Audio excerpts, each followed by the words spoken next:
Okay guys, for today's video ay magluluto tayo ng sinigang sa hipon.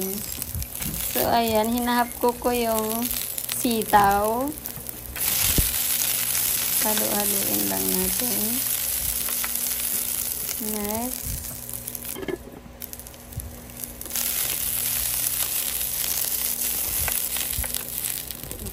Tapos nilagay ko yung gabi na pampalapot ng sabaw. Ayan, pang pasling.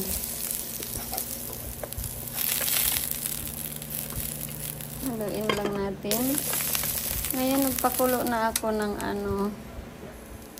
sa kabilang kawali, mainit na tubig. Tapos lagyan na natin ng mga sangkap, sibuyas, kamatis. Ano nga yung labanos ba tong white? At saka sili.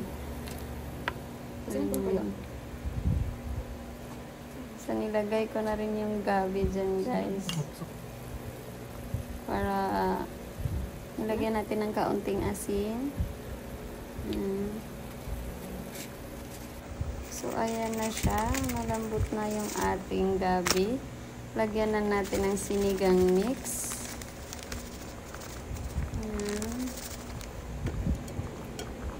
Pakuluin at ilagay ang ating shrimp. Ayan, creamy na siya guys kasi yung gabi kasi yun, dinurog ko pa.